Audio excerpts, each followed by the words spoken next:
Le peuple lu. Une nouvelle émission littéraire présentée par Laura Siboni.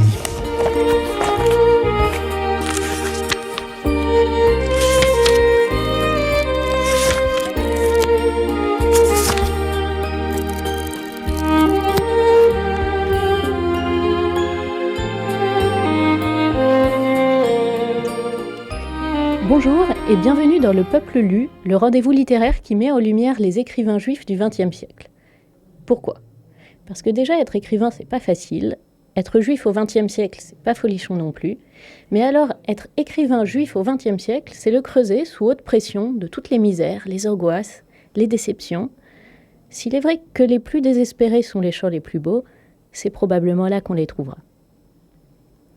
On a coutume de remercier à la fin des discours, mais moi j'aimerais vous remercier au début. Ils se font rares, les auditeurs qui, comme vous, prennent le temps, dans une vie toujours plus effrénée, pour parler littérature. C'est l'objet des quelques épisodes que nous allons passer ensemble, rendre sens et profondeur au quotidien à travers le regard des grands auteurs et de leurs lecteurs. Je n'ai pas pu résister au jeu de mots en intitulant cette série « Le peuple lu ». Il y a plus de ressemblances qu'on ne croit entre lire et élire, puisque les deux viennent du latin legere, qui signifie aussi cueillir, ramasser. J'aime bien l'image d'un dieu qui lirait parmi les peuples pour choisir les siens, mais j'aime encore plus cette idée que lire, c'est faire des choix. Et en l'occurrence, le choix est purement arbitraire. Et je le revendique. J'avais seulement 3 contraintes. Choisir des écrivains, ce qui n'est pas toujours facile à définir, vous allez le voir. Qu'ils soient juifs, ce qui n'est pas une notion bien claire non plus, mais qui me rendait peut-être plus proche, en tout cas plus à même de les comprendre, et qu'ils appartiennent au XXe siècle. C'est donc un choix entièrement personnel et qui a ses défauts. Dans ce premier épisode, nous parlerons d'André Maurois. C'est pour moi un point d'honneur, faire connaître et lire André Maurois. C'est le genre d'auteur qu'on a l'impression de tous avoir déjà vu quelque part, sans pouvoir rien en dire de précis. Et c'est là son génie, avoir créé un climat qui lui appartient. Climat, c'est justement le titre de son roman le plus célèbre. Viendront ensuite, bien sûr, Isaac Bashevis Singer, Joseph Roth, Claude Lévi-Strauss, Claude Vigée, Romain Gary, Stefan Zweig, Philippe Roth, Irène Nemirovsky, Franz Kafka, Joseph Kessel, Marcel Proust, Anne Frank et Léon Trotsky. Une équipe éclectique donc, à qui je dois beaucoup. N'hésitez pas à m'écrire ou à vous adresser à Radio Judaïka si vous avez d'autres suggestions. Chaque auteur fera son numéro en suivant le programme. D'abord, vous présentez l'essentiel de ce qui rend son œuvre unique, la placer dans son contexte, vous en lire un extrait à plusieurs voix quand ce sera possible, et enfin, le plus souvent, demander à l'un de ses lecteurs ou de ses lectrices son opinion, ce qui le fait résonner aujourd'hui. Évidemment, ce sera toujours incomplet, mais quelle vie ne l'est pas. Pour inaugurer cette série, j'ai donc choisi André Maurois. Pourquoi lui ? Ce n'est pas un écrivain qui déchaîne les passions. Mais pour moi, il est l'essence même de la littérature. Il a touché à tout. On le connaît pour ses romans, comme Climat, pour ses biographies, puisqu'il a théorisé la biographie moderne avec la vie de Disraeli, de Balzac ou de Byron, et pour ses livres d'enfants, surtout Le pays des 36 000 volontés. On sait moins qu'il est l'auteur du poème Si, adaptation française du If de Rudyard Kipling, qui se trouve dans cette œuvre formidable et inclassable, Les silences du colonel Bramble. Élève du philosophe Alain, Maurois a lui aussi écrit des propos et des dialogues. Ses nouvelles fantastiques comptent parmi mes préférées et sont d'un réalisme et d'une précision scientifique troublantes. Il a aussi rédigé des essais, en particulier de très érudites histoires de l'Angleterre, de la France et des États-Unis, pour tenter de réconcilier les peuples. Il a fait d'innombrables discours, des œuvres radiophoniques, comme on disait à l'époque, et des séries de conférences d'une grande valeur. Si vraiment vous manquez de temps, il a publié des recueils de citations et des « choses nues » qui sont des observations et des pensées, souvent courtes, à la manière d'un journal. Et gentleman jusqu'au bout, il m'évite de me lancer dans une biographie trop détaillée puisqu'il a rédigé lui-même ses mémoires. En fait, il aurait été plus simple de vous dire ce qu'il n'a pas écrit. Il n'a pas publié de théâtre, à ma connaissance. Hormis cela, tout y est. Je vais être honnête, je l'ai découvert grâce à Wikipédia texte au hasard, un jour où je m'ennuyais ferme au bureau.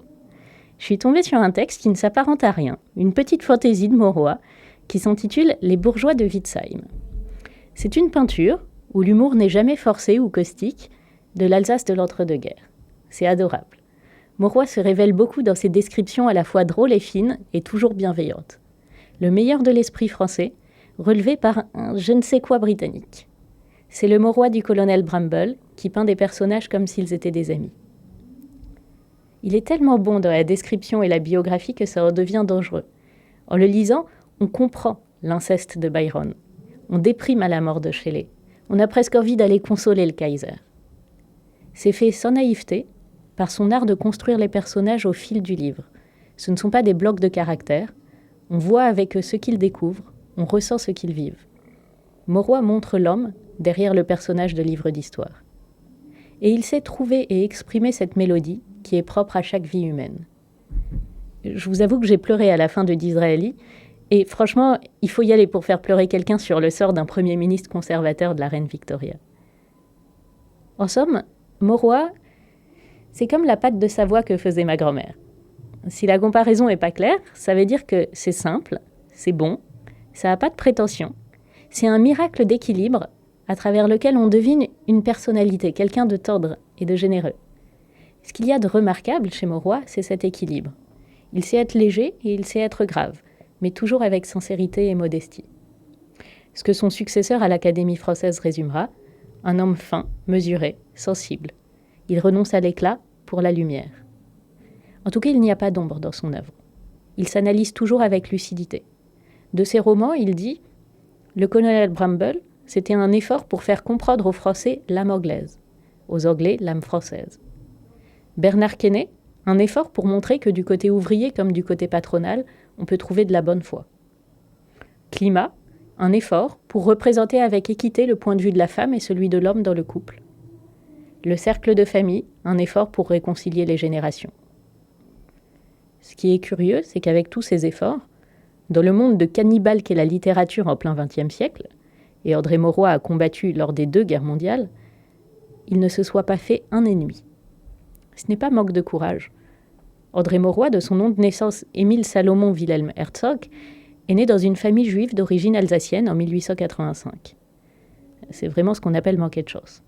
Mais il a bien compris la leçon de son maître, le philosophe Alain, et il sait que le capitaine du navire ne contrôle pas les vagues.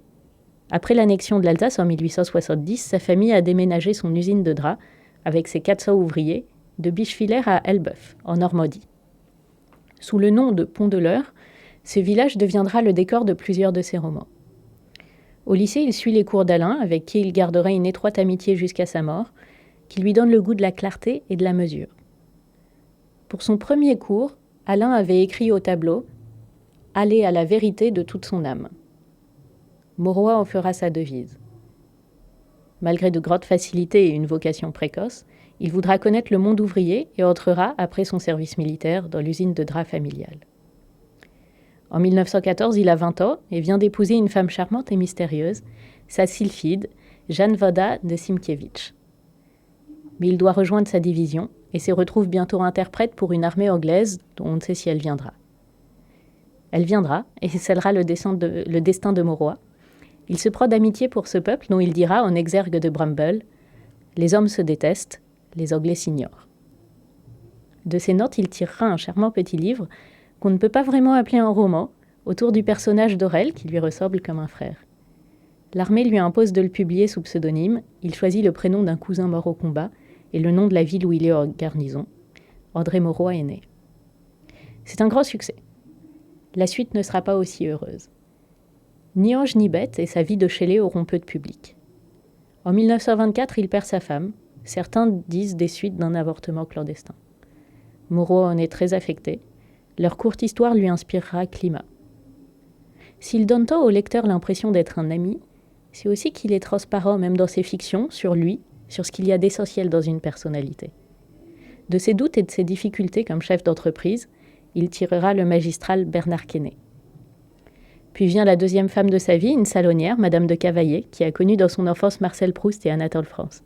Elle accompagnera son mari dans son travail et lui fera découvrir la vie de campagne en Périgord, qui sera le décor de L'Instinct du bonheur et de nombreuses nouvelles. En 1938, Mauroy entre à l'Académie française. Pendant la Seconde Guerre mondiale, il s'exilera aux États-Unis dans des conditions difficiles pour honorer des conférences, puis rejoindra la résistance au Maroc et participera au débarquement de Provence. Il s'éteint en 1967. Nous allons faire une pause musicale avec une nocturne de Chopin, dont le piano exprime la sérénité qui ressort des œuvres de Mauroy.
J'aimerais vous montrer deux visages d'André Mauroy, le grave et le léger. Le Mauroy grave et profond se révèle dans sa merveilleuse et très libre traduction du poème « If » de Rudyard Kipling. Si tu peux voir détruit l'ouvrage de ta vie, et sans dire un seul mot te mettre à rebâtir, ou perdre en un seul coup le gain de 100 parties sans un geste et sans un soupir, si tu peux être amant sans être fou d'amour, si tu peux être fort sans cesser d'être tendre, et te sentant haï, sans haïr à ton tour, pourtant lutter et te défendre. Si tu peux supporter d'entendre tes paroles, travesties par des gueux pour exciter des sots, et d'entendre mentir sur toi leur bouche folle, sans mentir toi-même d'un mot. Si tu peux rester digne en étant populaire, si tu peux rester peuple en conseillant les rois, et si tu peux aimer tous tes amis en frères, sans qu'aucun d'eux soit tout pour toi. Si tu sais méditer, observer et connaître, sans jamais devenir sceptique ou destructeur, rêver mais sans laisser le rêve être ton maître, penser sans n'être qu'un penseur, si tu peux être dur sans jamais être en rage, si tu peux être brave et jamais imprudent, si tu sais être bon, si tu sais être sage, sans être moral ni pédant, si tu peux rencontrer triomphe après défaite et recevoir ces deux menteurs d'un même front, si tu peux conserver ton courage et ta tête quand tous les autres les perdront, alors les rois, les dieux, la chance et la victoire seront à tout jamais tes esclaves soumis. Et, ce qui vaut mieux que les rois et la gloire, tu seras un homme, mon fils. Mais André Maurois sait aussi être plus drôle et léger, comme dans son texte de 1920, Les bourgeois de Witzheim. Naturellement, je ne vous en lis que le tout début, mais je vous invite à le retrouver en entier sur Wikisource. J'aime le français tel qu'on le parle à Witzheim, avec un accent gras et savoureux comme la cuisine du pays, mais le patois alsacien a bien aussi son charme bourru. C'est un langage honnête et solide, tout plein d'une sorte d'humour rustique.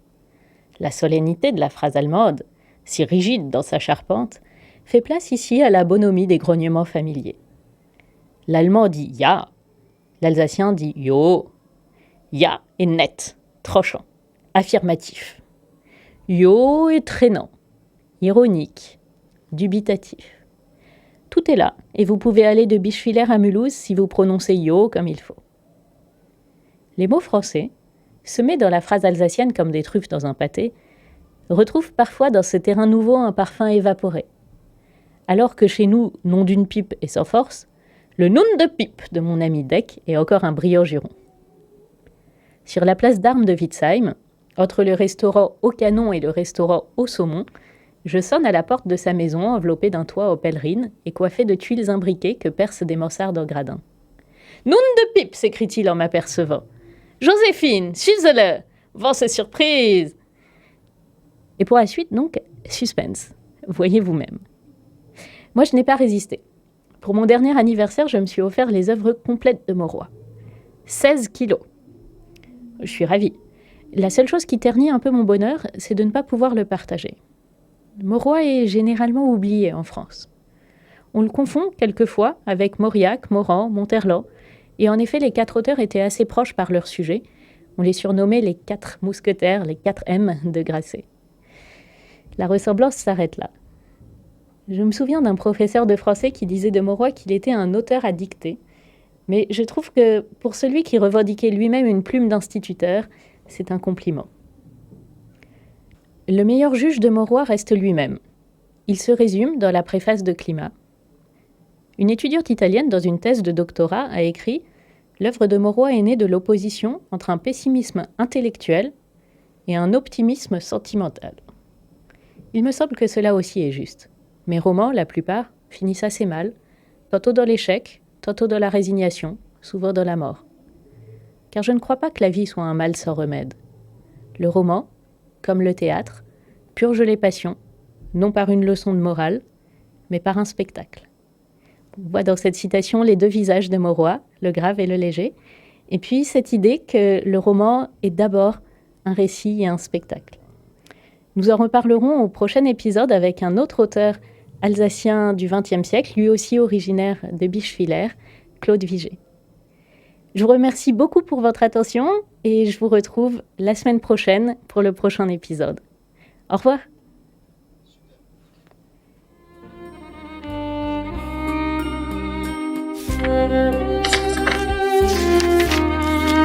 Le peuple lu. Une nouvelle émission littéraire présentée par Laura Sibony.